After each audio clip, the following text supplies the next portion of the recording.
Ça fonctionne. On est déjà rendu le 30 novembre. 1er décembre, demain. Wow! Combien de personnes vous aimez le mois de décembre? Ah, plusieurs personnes. Hein? C'est un temps pour fêter, pour célébrer. Ah, et moi, je pense que je vais vous le dire. J'ai eu un cadeau de Noël. J'ai eu un cadeau hier. Moi et Valérie, en fait. On va aller à Terre-Neuve. On va aller visiter notre garçon à Terre-Neuve. Ils nous ont invités d'aller, puis on va aller passer une semaine avec eux autres à Terre-Neuve, à Saint-Jean-Terre-Neuve, et on est vraiment contents. Amen. Puis je dis, oui, Jérémie, c'est le plus beau cadeau que tu veux nous faire. On a bien hâte d'aller les voir. Amen. Bien, ce matin, le titre du message que j'aimerais de vous partager, ça s'intitule « Une généalogie qui nous offre de l'espérance ». Combien de personnes ici, ça vous intéresse les généalogies? Hein? Oui, il y en a là que ça... OK. Un petit peu, Jacques. OK. Combien de personnes vous avez fait des recherches dans votre généalogie? Hein? Tu as regardé? OK.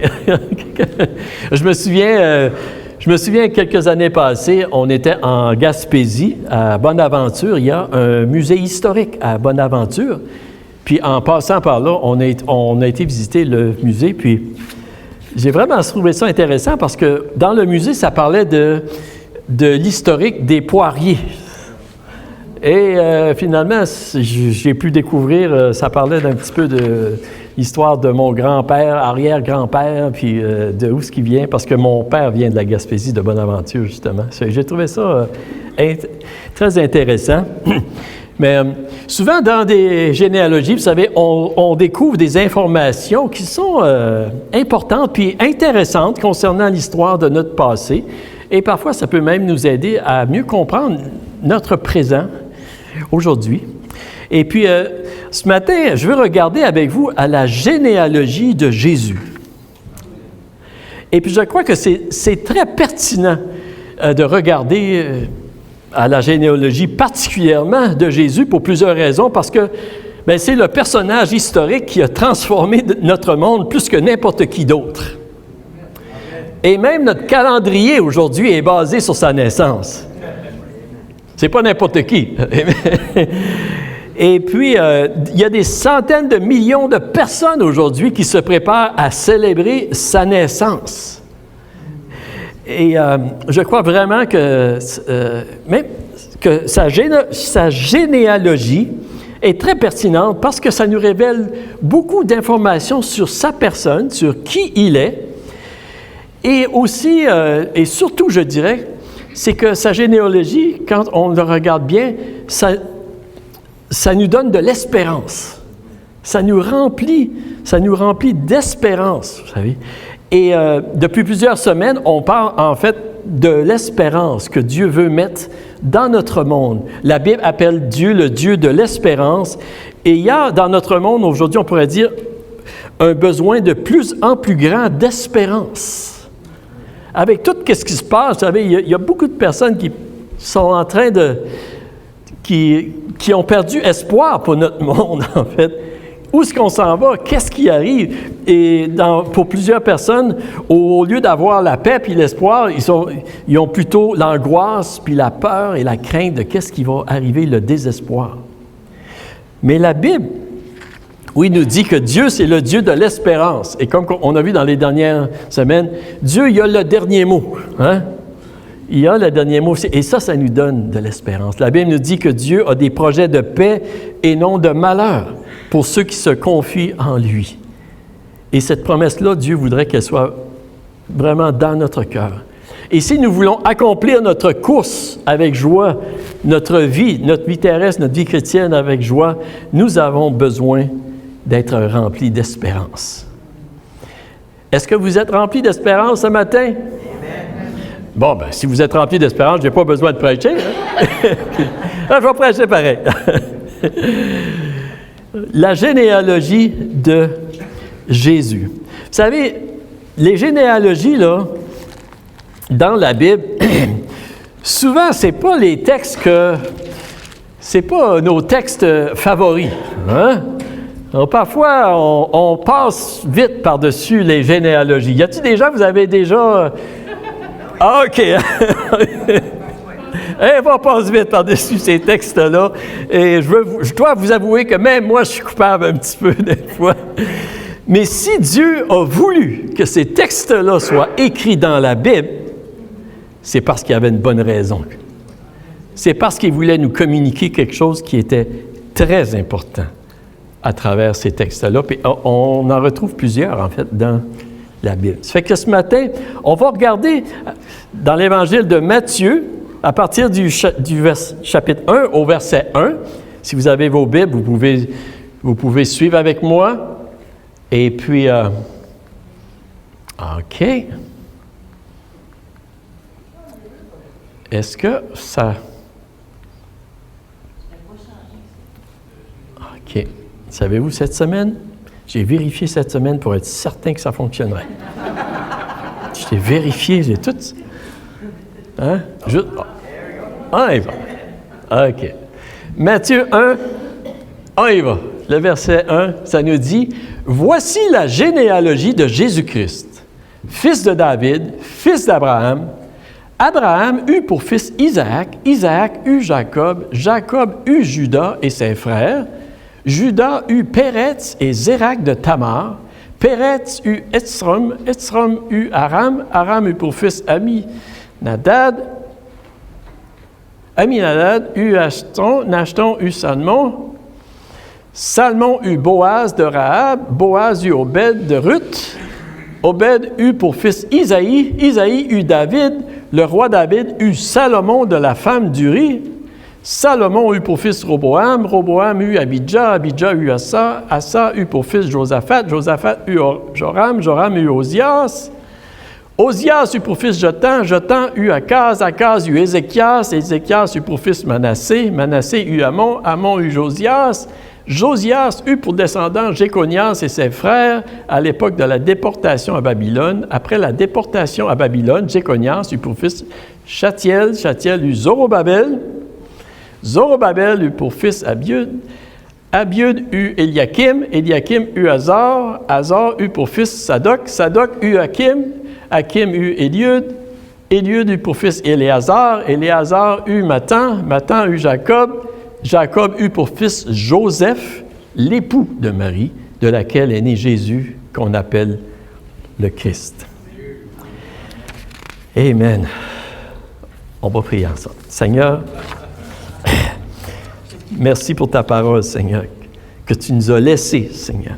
Cette parole qui a été inspirée par toi, Saint-Esprit, pour nous aider à connaître qui est Dieu et toutes les promesses que nous avons en Jésus-Christ.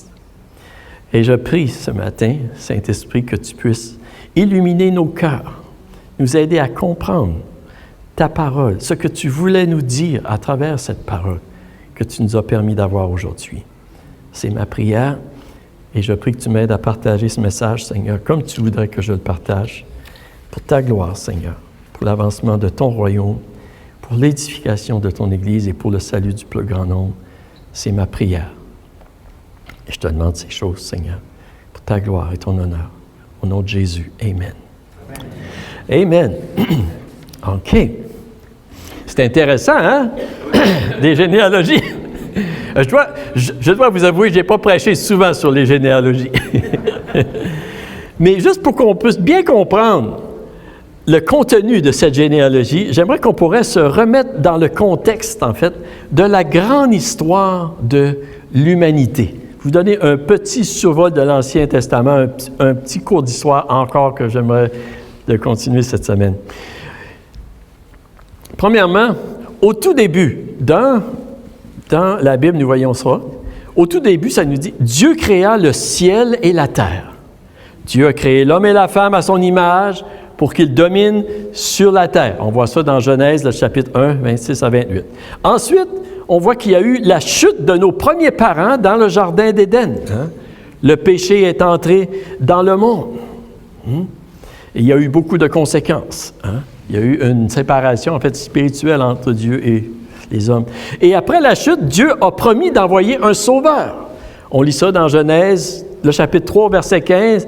Dieu a dit, « Je mettrai l'hostilité entre toi et la femme, entre ta descendance et sa descendance. Celle-ci t'écrasera la tête et tu lui blesseras le talon.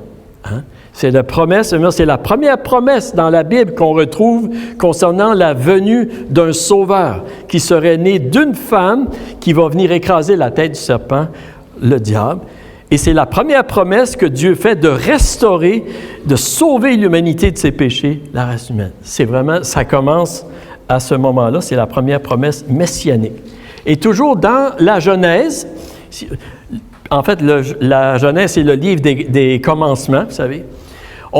Nous voyons que l'homme s'est multiplié sur la planète pendant plusieurs années et le mal s'est aussi multiplié de plus en plus, jusqu'au point où Dieu était affligé, attristé de voir l'accroissement du mal sur toute la planète. Et c'est la raison pourquoi Dieu a envoyé le déluge.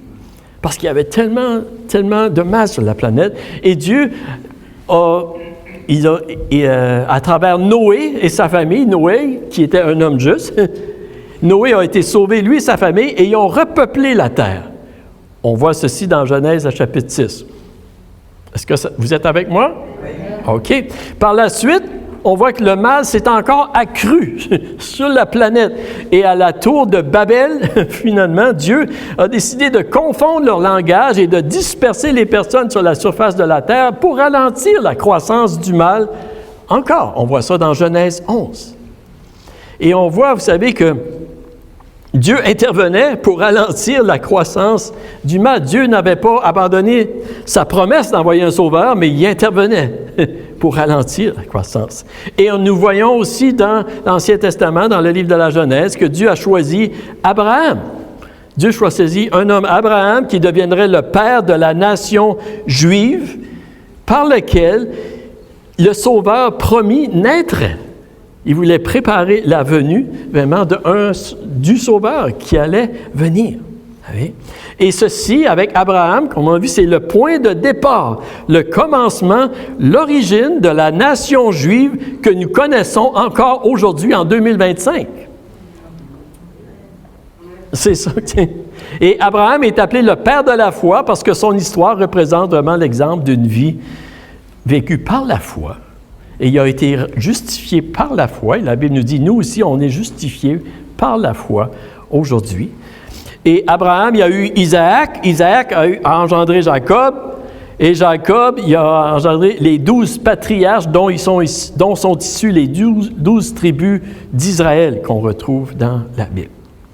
Et dans ces 12 tribus d'Israël, c'est la tribu de Juda qui avait été choisie par lequel le Sauveur promis naîtrait.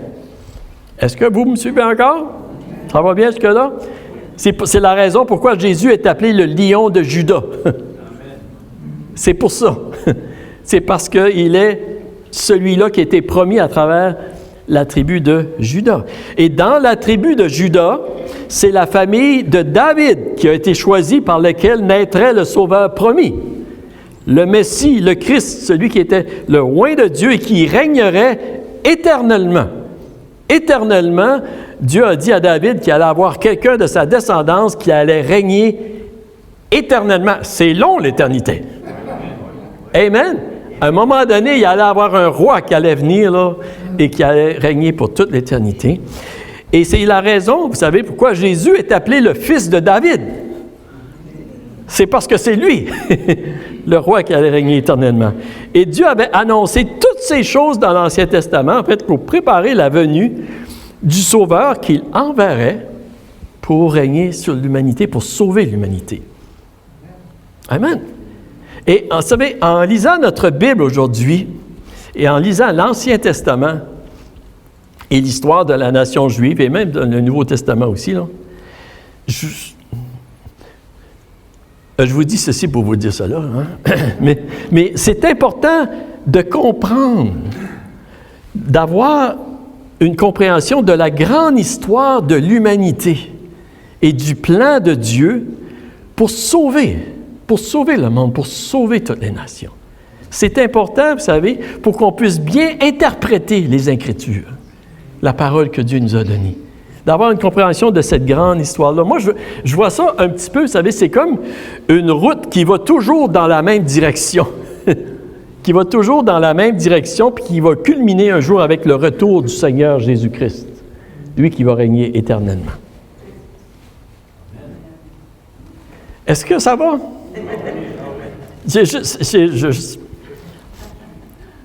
On voit, vous savez, dans la Bible, il y a la création, il y a la chute, il y a la rédemption par Jésus-Christ qui est venu nous sauver, puis après ça, il y a la restauration complète. Il y a comme 4 étapes comme ça. Et lorsqu'on lit la Bible, c'est important de comprendre ceci. C'est là qu'on peut comprendre, OK, ce passage-là, c'est là que ça fit dans l'histoire. Et lorsqu'on arrive dans le Nouveau Testament, comme on vient de lire tout à l'heure, avec la venue de Jésus, vous savez, lorsque Matthieu écrit son évangile, ça fait environ 2000 ans. Il y a 2000 ans qui ont passé depuis Abraham. 2000 ans, vous savez. Et là, il y a un événement extrêmement important qui se produit à ce moment-là. C'est la venue du Sauveur promis. Tu sais? Et en fait, le peuple juif, il n'attendait pas vraiment un sauveur de cette façon-là. Il attendait un sauveur qui allait venir, puis qui allait les délivrer les Romains de l'emprise, puis de l'oppression romaine. Tu sais, c'est ça qu'ils pensaient. Mais avant que Jésus revienne pour régner sur tout le monde, il avait besoin de venir avant pour nous sauver. Il est venu mourir pour nous. Puis ça c'est une étape extrêmement importante, sinon on serait perdu. Mais juste pour vous, puisqu'on peut voir, juste Dieu. OK, est-ce que je suis rendu ici, là? Excusez-moi, là, je me suis fait un petit peu pas. OK, c'est ça. Vous savez, c'est la venue du Sauveur promis. Puis l'apôtre Paul, il le dit comme ceci, il dit, mais lorsque les temps ont été accomplis, Dieu a envoyé son Fils, né d'une femme, né sous la loi, afin qu'il rachetât ceux qui étaient sous la loi, afin qu'une restitution de l'adoption.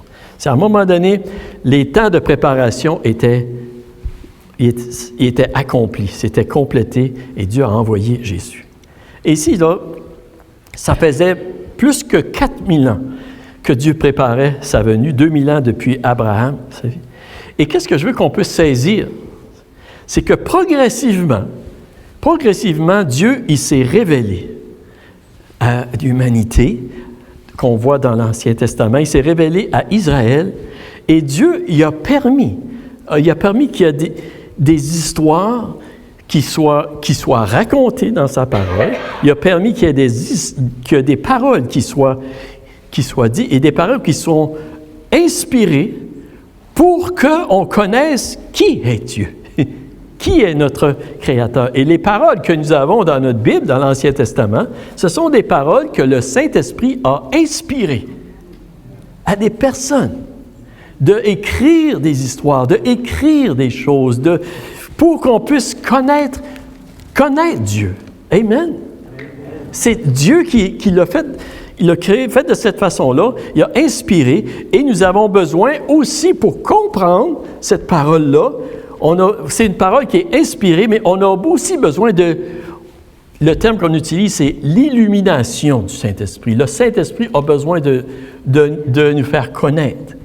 Et lorsque nous voulons connaître Dieu, et que nous regardons dans sa parole, et qu'on ouvre notre cœur et notre intelligence, le Saint-Esprit vient, et il nous aide à comprendre. Est-ce que ça va? Hein? OK. Et vous savez, ça faisait plus, là, à ce moment-là, ici, dans Matthieu, ça faisait plus de 4000 ans, 2000 ans depuis Abraham, vous savez. Mais on pourrait dire que de façon humaine, même avec toute cette préparation-là qu'il y a eu, là, que Dieu a faites. Vous savez, ce n'était pas facile pour le peuple juif de l'époque de reconnaître que Jésus, c'était le Sauveur, le Messie qui était promis, vous savez. Même pour les gens qui avaient étudié la parole de Dieu, on pense à l'apôtre Paul qui connaissait beaucoup les Écritures, vous savez, même lui, il persécutait les chrétiens, tu sais, jusqu'à temps que le Seigneur vienne l'éclairer. On a vraiment besoin de la grâce de Dieu pour comprendre. Et lorsque Matthieu, il écrit son évangile, ici, lui, il écrit particulièrement pour les Juifs, pour les aider à comprendre que Jésus, c'est le Messie. Et c'est la raison pourquoi, lorsqu'on lit l'évangile de Matthieu, si vous la lisez, vous allez voir que Matthieu, il dit souvent « afin que s'accomplisse ce que le prophète avait dit ». Afin que s'accomplisse ce que le prophète avait dit, afin que s'accomplisse ce que... Souvent, il dit ça. C'est parce qu'il essaie vraiment de démontrer ce Jésus-là, là, il ne vient pas de n'importe où. C'est lui qui... Ça fait des années puis des années que Dieu n'en parle. Puis c'était pas juste pour que les Juifs le reconnaissent, mais c'était pour nous aussi. Ça fait que je vous donne un petit peu un survol de big picture, là, un survol de la Bible que nous retrouvons, vous savez. Et Dieu, malgré toute l'histoire dans l'Ancien Testament, on pourrait même dire les difficultés que Dieu a rencontrées, Dieu n'a pas changé d'idée d'envoyer un sauveur puis de sauver l'humanité. Il continuellement travaille. Puis la raison pourquoi est-ce que je vous dis ça aussi, c'est parce que Dieu, il n'est pas méchant.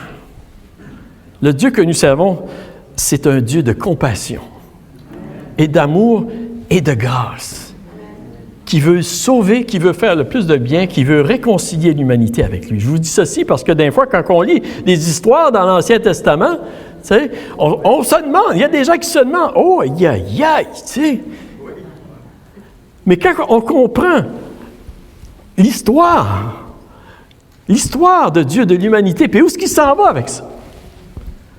Dieu est toujours bon, est toujours compatissant. Est-ce que ça dit « Car Dieu a tant aimé le monde qu'il a donné son Fils unique afin que quiconque croit en lui ne périsse point, mais qu'il ait la vie éternelle. » Et ça, c'est le Dieu d'Abraham, c'est le Dieu de toute l'histoire. Vous êtes avec moi ce matin? Dieu est toujours bon. Il a toujours été bon. Bien plus qu'on peut l'imaginer. OK, et là, on arrive à la généalogie. Croyez-le ou non. On arrive à la généalogie de Jésus. Pourquoi est-ce que Matthieu, il commence son évangile avec une généalogie qui... 17 versets ici, hein? Et qu'est-ce qu'on peut retirer de la généalogie de Jésus? Il y a deux choses que je veux voir avec vous ce matin. Je crois qu'on peut vraiment retirer. C'est que la généalogie de Jésus nous démontre que Dieu est souverain sur le monde et qu'il est fidèle à ses promesses.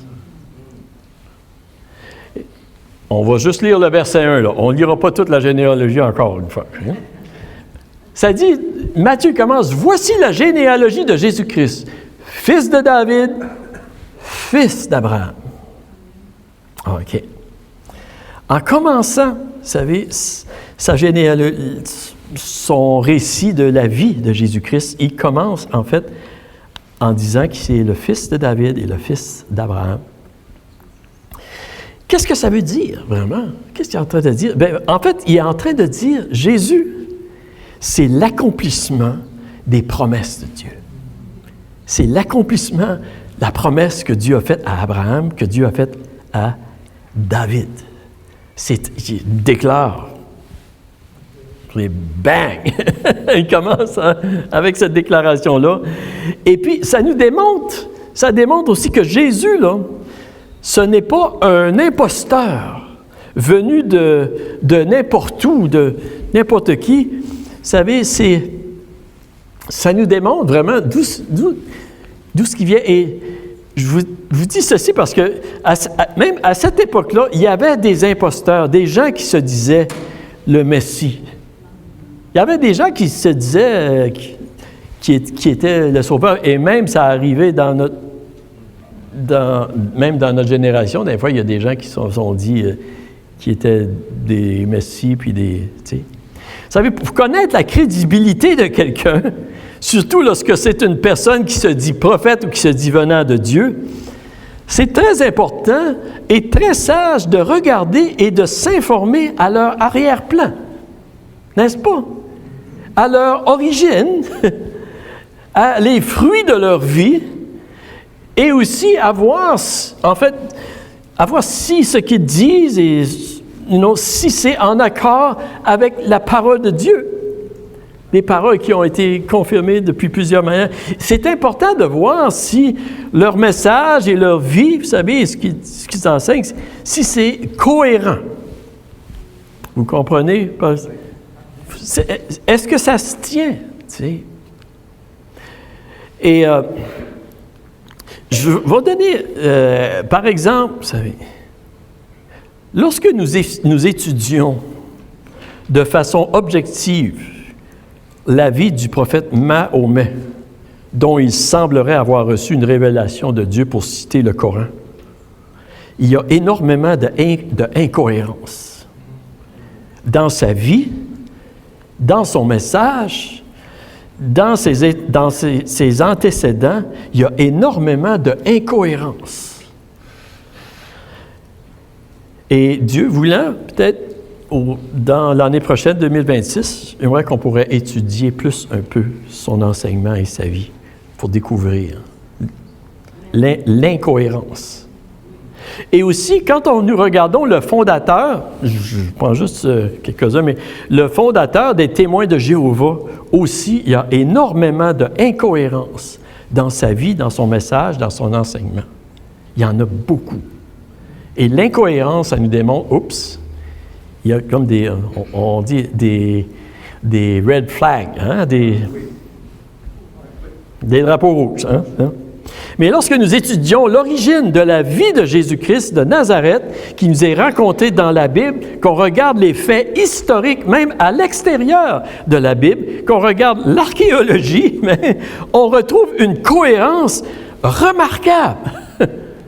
Une cohérence remarquable. Les choses s'enlignent vraiment, vraiment bien. On regarde sa vie, qu'est-ce qu'il a enseigné, qu'est-ce qu'il a fait. Il y a une cohérence, vous savez, qui dépasse notre imagination humaine. Comment est-ce que des promesses faites 4000 ans avant, 2000 ans avant, des prophéties faites des centaines d'années par plusieurs personnes vivantes à des époques différentes, dans des contextes différents, des arrière-plans différents, des époques différentes, vous savez, comment est-ce que tous ces gens-là peuvent avoir une cohérence si exacte dans le message qu'ils ont dit, qu'ils ont partagé? Comment est-ce que toutes ces promesses-là ont pu s'enligner tous ensemble à travers tous ces âges-là?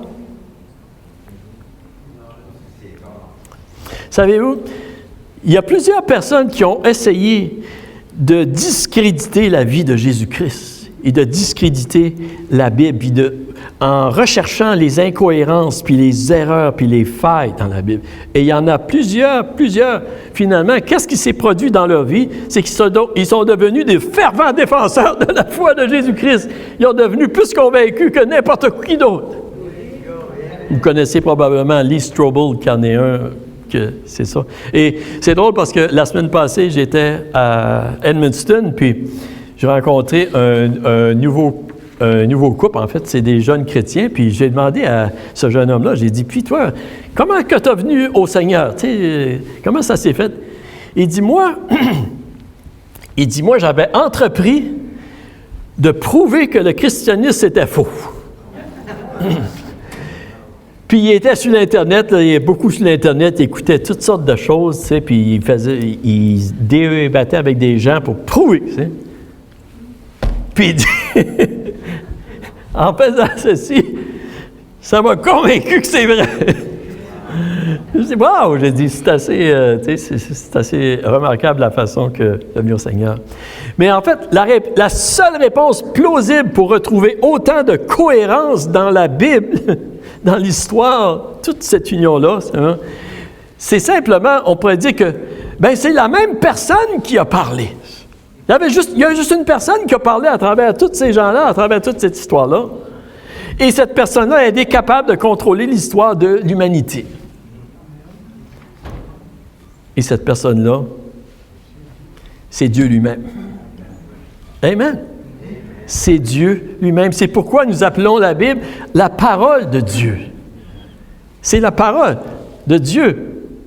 Et l'apôtre Paul, dans 2 Timothée 3,16, il dit ceci, il dit « Toute écriture est inspirée de Dieu et utile pour enseigner, pour convaincre, pour corriger, pour instruire dans la justice, afin que l'homme de Dieu soit accompli et propre à toute bonne œuvre. » Toute écriture est inspirée de Dieu. Oui, c'est inspiré de Dieu. Et la cohérence est une preuve, c'est une des preuves en fait, que la parole de Dieu que nous avons, c'est vraiment la parole de Dieu.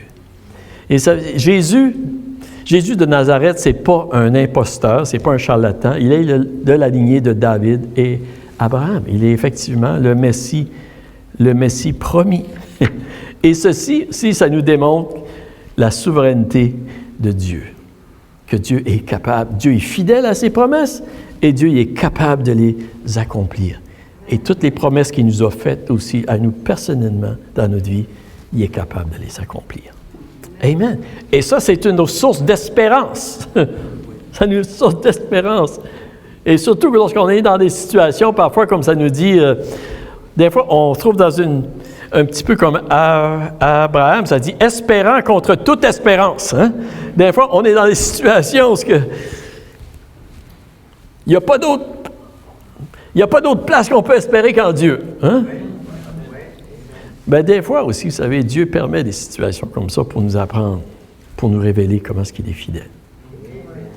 Et l'auteur aux Hébreux, il dit ceci, « Retenons fermement l'espérance que nous proclamons, car celui qui a fait la promesse est fidèle. » Amen. Amen. Toutes les promesses de Dieu, on peut s'appuyer sur ça. C'est solide. C'est vraiment, c'est solide. Et savez-vous, il y avait plusieurs promesses concernant la première venue de Jésus-Christ. Savez-vous que dans la Bible, il y a encore plus de promesses concernant la deuxième venue de Jésus-Christ? Pensez-vous qu'il va revenir? Amen. Amen. C'est certain qu'il va revenir. C'est certain. Une deuxième chose que je veux voir avec vous ce matin concernant la généalogie de Jésus. Puis je veux terminer avec ce point ici. C'est que la généalogie de Jésus nous démontre que Dieu accomplit ses promesses dans un monde imparfait. Dans un monde imparfait. Et Matthieu, il dit ceci dans le verset 3. Il dit « Judas eut Péretz et Zérach de Tamar. » OK. Vous savez, parfois, peut-être, on peut se poser la question, comment est-ce que Dieu peut réaliser ses promesses alors qu'on vit dans un monde qui est tellement imparfait? Je pense que c'est le bon mot. Dieu, il est capable. Dieu, il est capable, vous savez, même de changer des situations difficiles, d'en faire ressortir du bien. Et c'est une des raisons pourquoi on ne doit pas abandonner, qu'on doit continuer à persévérer, même lorsque nous voyons peut-être des choses qui peuvent nous attrister ou qui peuvent être difficiles, vous savez, qu'on puisse vraiment continuer à prier et intercéder afin que Dieu intervienne pour sortir quelque chose de bien. Et aussi dans nos propres vies, parfois, on peut penser de cette manière-là, mais la Bible nous encourage de ne pas perdre courage, mais de continuer à se relever. Amen. Puis lorsqu'on pêche, ou quelque chose qu'on puisse vraiment, la Bible nous dit de demander pardon à Dieu, de confesser nos péchés, il va nous pardonner, nous purifier de toute iniquité. Et puis, pour qu'on puisse se relever puis continuer. Puis je pense que dans la généalogie, on voit ces choses-là. C'est comme la lutte. Hein, Nathaniel? On en parlait cette semaine. C'est comme la lutte, la vie chrétienne, vous savez. Lorsqu'on a un combat, puis qu'on n'a pas la victoire là, dans le combat, qu'est-ce qu'il faut faire? On se relève, puis on continue. Hein?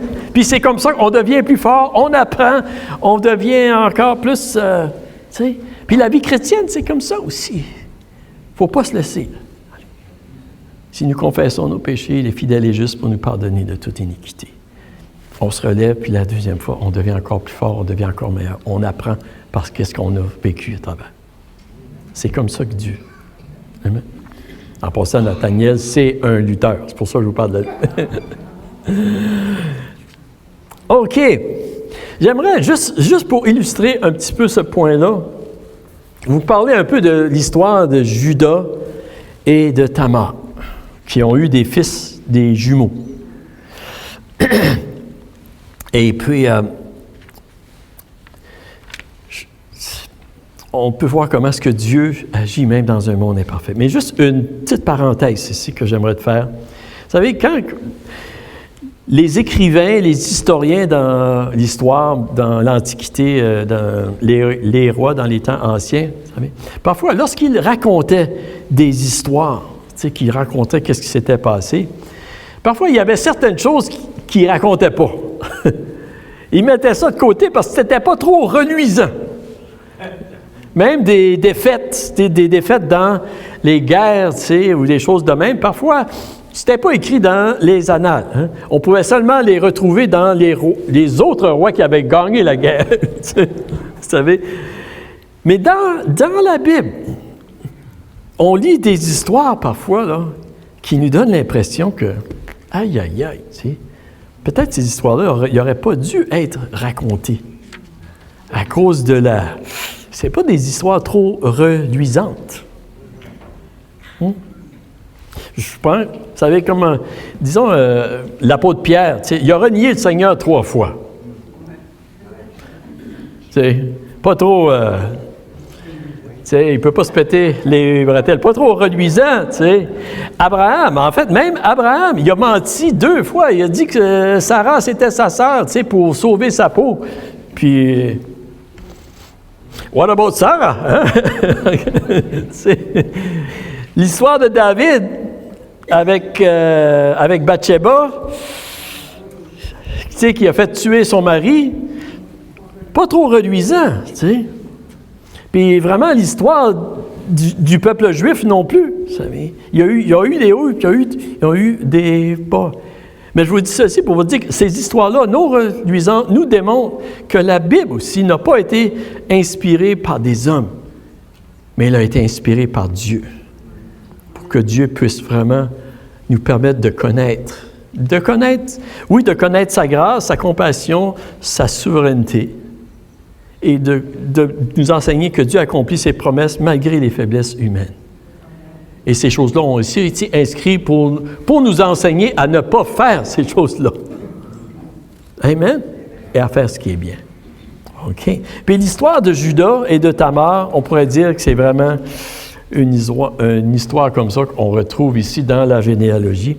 Juste vous résumer rapidement l'histoire de cette histoire-là, c'est que, et elle se retrouve dans Genèse 38, si vous voulez la lire. Mais Judas ça nous dit que Judas, il a pris une femme cananéenne et cette femme-là lui a donné 3 fils. Et Judas, il a pris une femme pour son premier fils et cette femme-là, elle s'appelait Tamar. Et ça nous dit que son fils, il est mort.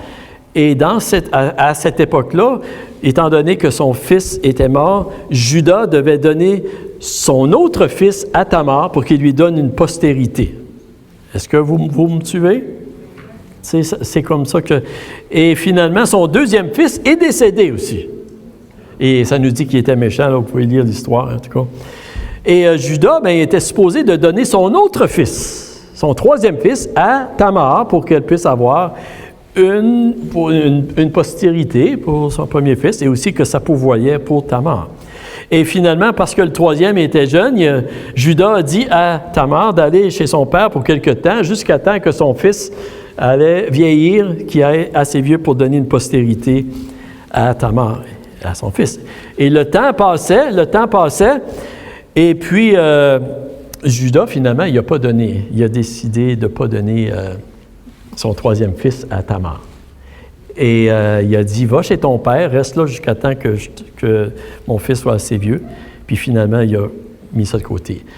Et à un moment donné, Judas, est-ce que vous me suivez dans mon histoire là? OK. À un moment donné, Judas a été visiter un village.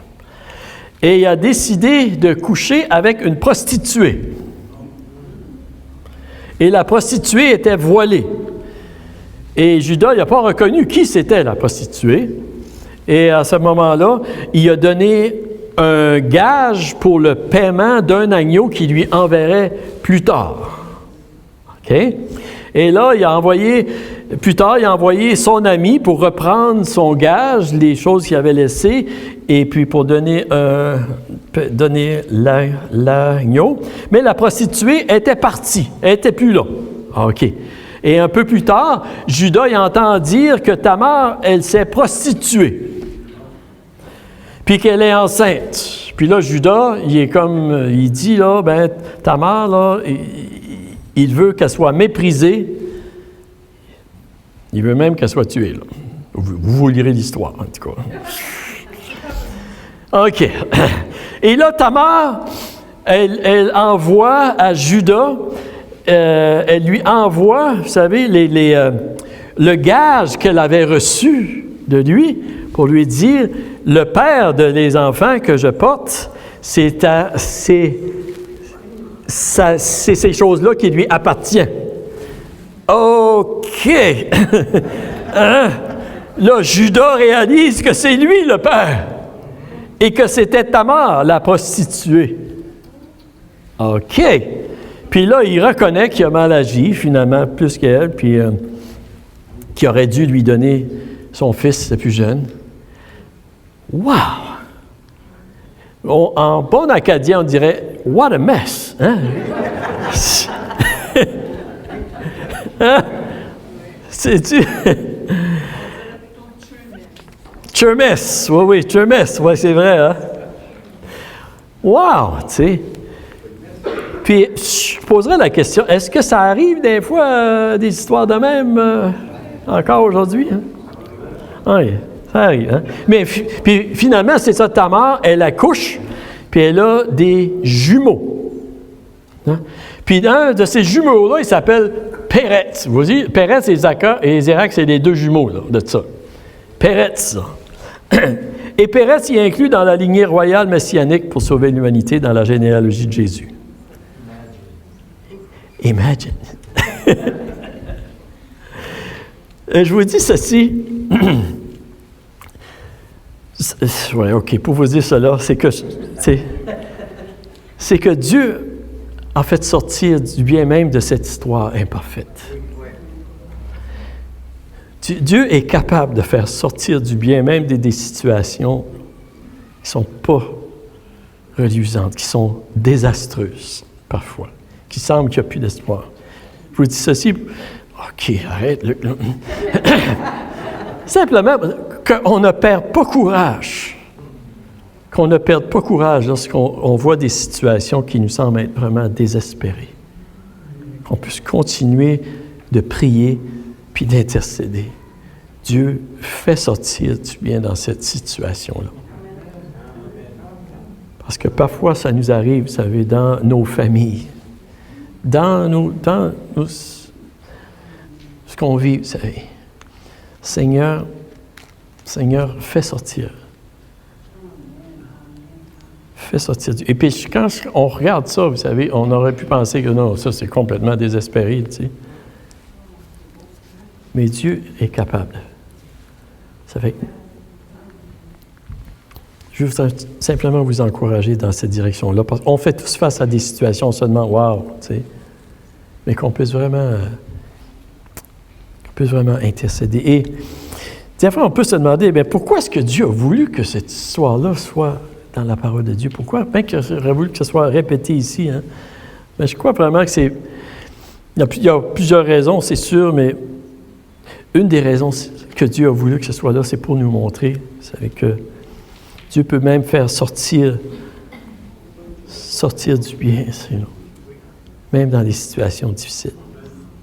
Puis si on va, vous savez, il y a une autre histoire vraiment, là. Tu sais, que ça aurait pu rester, je sais pas, là, tu sais, anyway, Dieu a permis que, dans le verset 6 de cette généalogie, ça dit « Obed eut pour fils Isaïe, Isaïe eut David, le roi David eut Salomon de la femme d'Uri. » La femme d'Uri, pourquoi est-ce que Dieu a voulu que cette histoire-là soit racontée, puis que ça soit même répété ici, vous savez? Je crois que c'est une des choses. Une des choses, c'est parce que Dieu, c'est un Dieu aussi. Dieu veut se révéler que c'est un Dieu qui pardonne puis qui fait grâce. Vous savez? Puis que Dieu va utiliser des personnes imparfaites pour accomplir sa mission sur la terre. Tu sais? Pour nous enseigner qu'il ne faut pas se relâcher. Tu sais?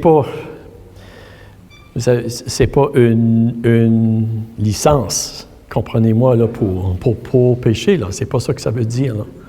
Tu sais? Parce qu'il y a eu des conséquences. Puis oui, le péché, il y a toujours des conséquences au péché. Puis on le voit dans la Bible. Une des raisons pourquoi est-ce que c'est écrit dans la Bible, c'est pour nous apprendre à ne pas pécher aussi. Puis à se sauver bien du trouble, tu sais. Mais on voit aussi, vous savez, que Dieu, c'est un Dieu de grâce qui nous relève. Et ça, c'est important pour nous aussi. On retrouve dans la Bible des héros de la foi, des héros imparfaits, vous savez. Et on voit aussi que dans la Bible, Dieu, c'est un Dieu qui va utiliser des personnes comme vous et moi. Quand on pense, lorsqu'on regarde à Marie et Joseph aussi, c'était des personnes ordinaires, avec un cœur simple et humble, que Dieu a utilisé. Et je crois que dans la généalogie de Jésus, on retrouve beaucoup de choses qui nous inspirent, qui nous donnent de l'espérance dans notre vie. Donc, pourquoi la généalogie de Jésus? Pourquoi la généalogie? Jésus nous offre de l'espérance. Je vais vous poser la question avant que je vous donne quelques réponses. Pourquoi, selon vous, lorsqu'on lit la généalogie, que ça peut nous donner de l'espoir? Amen. Dieu est souverain, il est au-dessus de tout, même à travers tout ce qui se passe dans notre monde. Oui, certainement. Les gens n'étaient pas parfaits. Comme nous autres, Dieu a agi à travers d'eux quand même. Amen. C'est ça. Exactement. Exactement. On voit comme ceci. En fait, aussi, on voit que Jésus est réellement le Messie promis. On pourrait dire la parole de Dieu que nous avons, c'est pas juste un livre ordinaire. Tu sais, c'est un livre historique avec des preuves historiques. C'est un livre inspiré de Dieu. On le voit avec toute la cohérence qu'il y a. Certainement, Jésus, c'est le Messie. Dieu est fidèle et en contrôle de notre monde. Et le Dieu de grâce peut produire du bien dans des situations qui nous semblent désespérées. Et ça s'applique pour nous dans notre vie, ça s'applique dans nos familles aussi. Ça s'applique. Amen. Qu'on puisse avoir l'espérance. Est-ce qu'on peut se lever debout ensemble ce matin? Alléluia, Jésus. Alléluia. J'aimerais qu'on pourrait chanter ce chant ce matin qui dit Christ est roi. Mais j'aimerais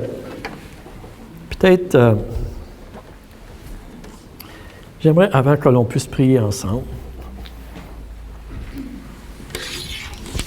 Combien de personnes ici ce matin vous avez besoin d'espérance que votre courage, que votre espoir soit affermi dans une situation particulière. Y a-t-il quelqu'un comme ça ici? Amen. Amen. Alléluia. J'aimerais qu'on puisse prier ensemble. Merci Seigneur. Alléluia Jésus. Alléluia Seigneur. Alléluia. Amen. Alléluia Jésus. Réal, est-ce que tu voudrais venir, Réal? Réal, tu voudrais-tu venir nous conduire en prière ce matin?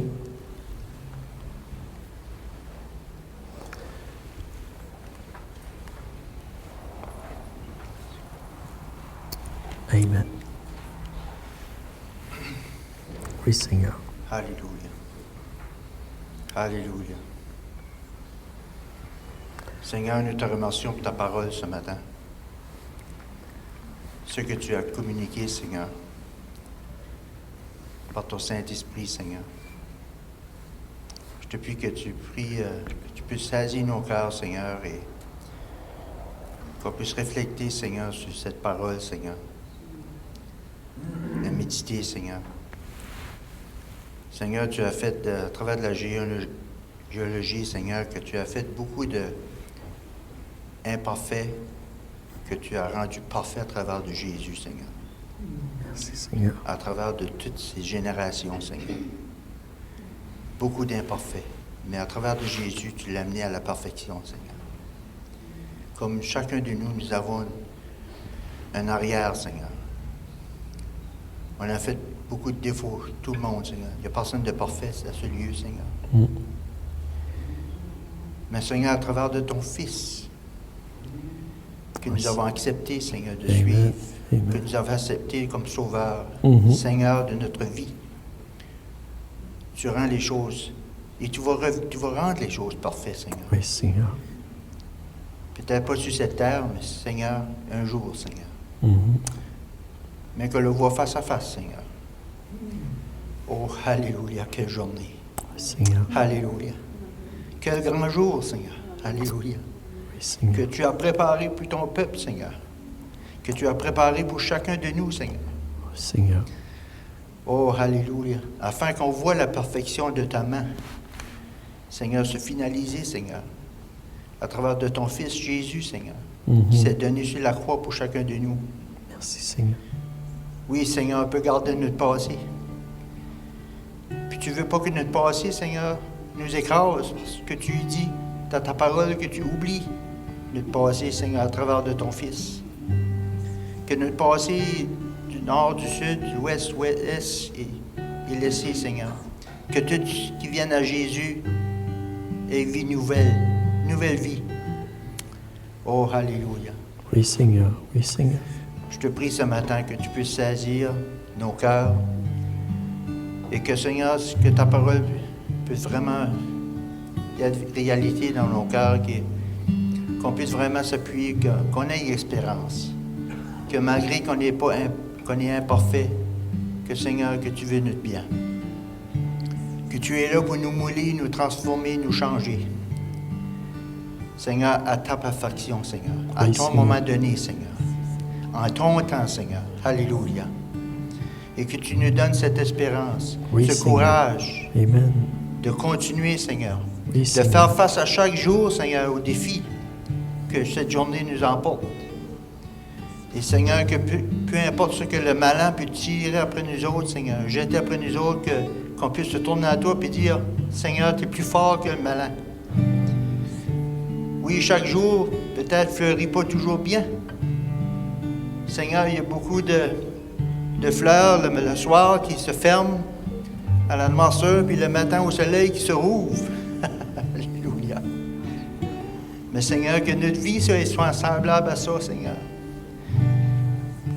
Peut-être que nos jours difficiles, Seigneur, puissent se fermer en paix. Seigneur. Oui, Seigneur, que nos journées difficiles puissent se fermer en paix et que le lendemain puisse rouvrir en miséricorde. Parce que tu es un Dieu de miséricorde qui se renouvelle à chaque matin. Ta parole nous le dit, Seigneur, nous l'enseigne, et qu'on puisse saisir cette parole. Qu'à chaque jour, Seigneur, on voit ta miséricorde, on voit ta grâce. Puis que, Seigneur, qu'on puisse marcher et que, Seigneur, cette grâce, cette miséricorde que tu mets en nous puisse y être reflétée à d'autres. Alléluia. Que ton amour puisse y être partagé. Et que, Seigneur, qu'on puisse y être transparent dans l'amour que toi, tu nous donnes, Seigneur. Alléluia. Oh, Oui, alléluia. Oui, Seigneur, nous avons l'espérance et nous saisissons cette espérance que tu nous as apportée à travers de Jésus, Seigneur. Amen. Oui, Seigneur. Car il est notre salut, Seigneur. Il est notre promesse, Seigneur. Et nous saisissons cette espérance. Et Seigneur, je te prie que cette espérance puisse envahir chaque cœur, c'est aujourd'hui, Seigneur. Seigneur. Chaque vie, Seigneur. Alléluia. Oui, Seigneur. Alléluia. Oui, Seigneur. Afin que, Seigneur, à la fin de la journée, qu'on est tous en même niveau, Seigneur, puis au même désir d'arriver, Seigneur, à cette espérance que tu as en nous autres, qu'on est en toi, Seigneur, puis qu'elle vienne réalité, Seigneur. Alléluia. À Oui, travers de Seigneur. ton Fils. Nous te remercions, Seigneur. Je te prie, Seigneur, de bénir chacun et chacune. Puis je te remercie pour la parole, Seigneur. Je te prie de bénir le pasteur, sa famille.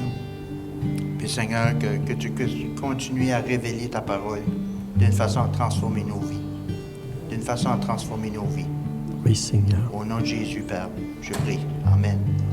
Amen. Merci, Seigneur. Merci, Réal. Merci. Si on peut chanter ce chant « Christ est roi » ensemble, en terminant ce matin.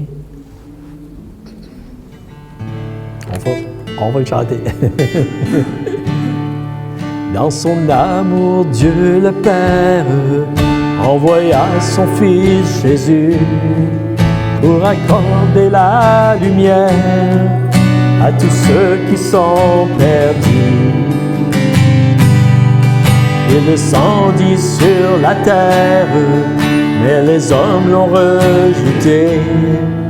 Ils l'ont cloué au calvaire, mais Christ est ressuscité. Christ est roi, Christ est roi, Christ est roi des rois. Christ est roi, Christ est roi, Christ est roi des rois. Les croyants de tous les âges portent son nom sur leur cœur. Dans l'épreuve, ils gardent courage, car leur Dieu est un sauveur. Ils vont par toute la terre annoncer le Fils béni, fiers de porter leur bannière sur laquelle il est écrit: Christ est roi, Christ est roi, Christ est roi des rois. Christ est roi, Christ est roi, Christ est roi des rois. Un jour les chrétiens du monde seront rassemblés par lui. Ils sortiront de leur tombe, car en lui ils ont la vie. Ils formeront un royaume, la terre sera leur pays. Leur hymne sera un psaume à la gloire du Messie. Christ est roi, Christ est roi, Christ est roi des rois. Christ est roi, Christ est roi, Christ est roi,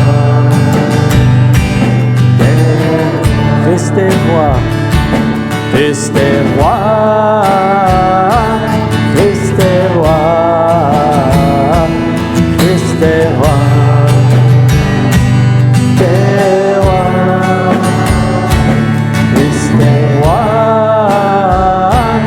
Christ est roi, Christ est roi,